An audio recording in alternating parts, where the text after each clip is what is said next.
Selamat berjumpa kembali di dalam layanan audio Sahabat Perjalanan. Hari ini adalah hari Rabu 31 Agustus 2022. Tema renungan saat teduh kita dengan judul Kedaulatannya atasmu. Kedaulatan Tuhan atas hidupmu. Firman Tuhan terambil dalam Amsal 16 ayat yang ke-33. Undi dibuang di pangkuan, tetapi setiap keputusannya berasal dari Tuhan. Mari kita berdoa. Bapa yang di dalam surga, kami ingin belajar tentang kedaulatan Tuhan atas hidup kami, kedaulatan Tuhan atas alam semesta, dan kedaulatan Tuhan atas segala sesuatu. Di dalam nama Tuhan Yesus kami berdoa. Amin. Shalom sahabat perjalanan yang dikasihi Tuhan. Kita mempelajari yang sulit-sulit mudah dan mudah-mudah sulit, yaitu yang bernama sifat Allah, yaitu kedaulatan Tuhan. Sahabat perjalanan yang dikasihi Tuhan, ada pertanyaan, kalau Tuhan berdaulat, mengapa ada iblis? Kalau Tuhan berdaulat bisa menentukan segala sesuatu, mengapa ada neraka? Kalau Tuhan berdaulat, mengapa Tuhan membiarkan manusia jatuh di dalam dosa? Bukankah semuanya itu menunjukkan Tuhan tidak berdaulat? Bagaimana jawabannya sahabat perjalanan? Sahabat perjalanan yang dikasihi Tuhan, ada banyak hal yang dalam pertanyaan-pertanyaan kehidupan kita secara teologis, secara kebenaran firman Allah, yang memang pada akhirnya kita sulit mendapatkan yang sesuai dengan keinginan kita. Tapi yang sesuai dengan firman Tuhan tertera, tercantum, dan terdapat di dalam Alkitab. Tapi kalau yang sesuai dengan keinginan kita, maka jawabannya adalah hanya dirimu sendiri yang bisa menjawab. Sahabat seperjalanan yang dikasihi Tuhan, kedaulatan Tuhan atas hidup sahabat seperjalanan. Dalam Amsal 16:33 dikatakan, undi dibuang di pangkuan, tetapi setiap keputusannya berasal daripada Tuhan. Kalau ada bagian di mana Tuhan tidak berdaulat, maka dia bukanlah Tuhan. Kalau ada bagian di mana Tuhan tidak tahu, yang lainnya Tuhan tahu, maka itu bukanlah Tuhan. Kalau ada hal yang di luar pengendalian Tuhan, lalu Tuhan kelelahan, Tuhan kecapaian, Tuhan kehabisan energi, lalu tidak bisa melakukan peran dan fungsinya sebagai Tuhan, maka dia bukanlah Tuhan. Kesimpulannya adalah Tuhan berdaulat. Tuhan berdaulat atas segala sesuatu.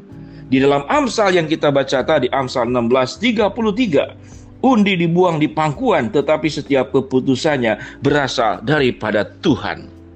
Jadi kalau undi di pangkuan yang keluar berapa, sebut saja kalau itu adalah dadu 1-6, maka kita membuang undi, Tuhanlah yang memutuskan nomor berapa yang keluar. Bukan berarti kita sedang pasang nomor sahabat seperjalanan. Namun ini adalah sebuah ayat yang luar biasa yang secara sederhana menjelaskan, menggambarkan tentang kedaulatan Tuhan yang maha sempurna atas hidup kita dan atas semesta ini. Atas apa yang terjadi di masa lalu, masa sekarang, dan masa yang akan datang. Allah adalah Allah yang berdaulat. Sahabat perjalanan, untuk menjawab pertanyaan-pertanyaan yang disebutkan di awal.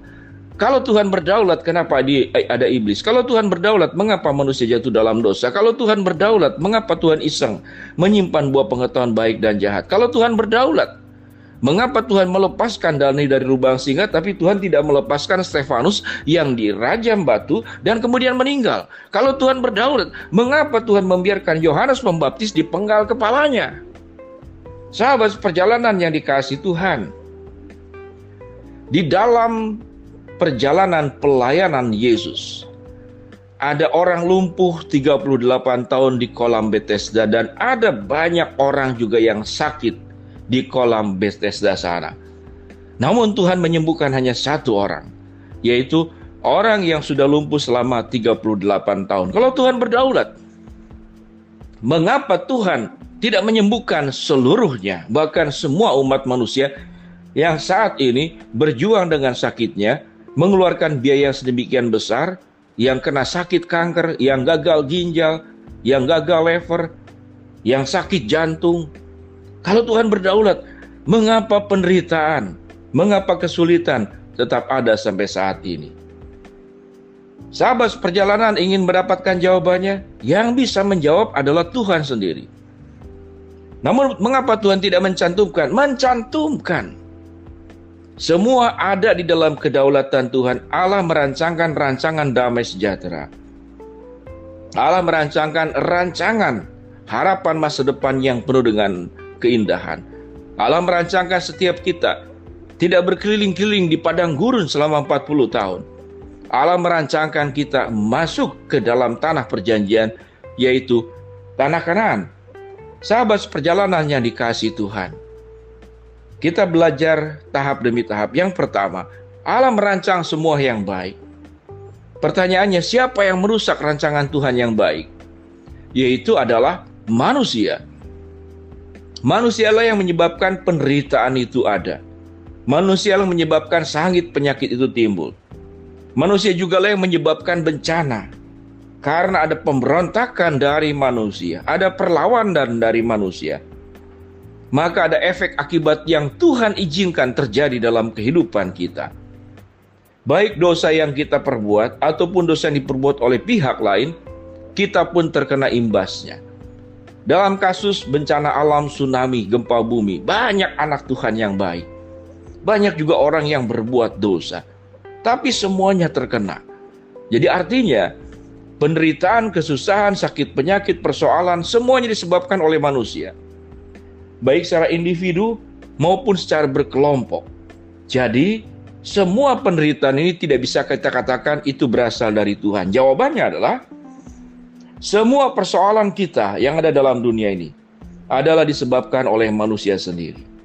Tapi kalau Allah berdaulat, kenapa tidak menyingkirkan semuanya itu?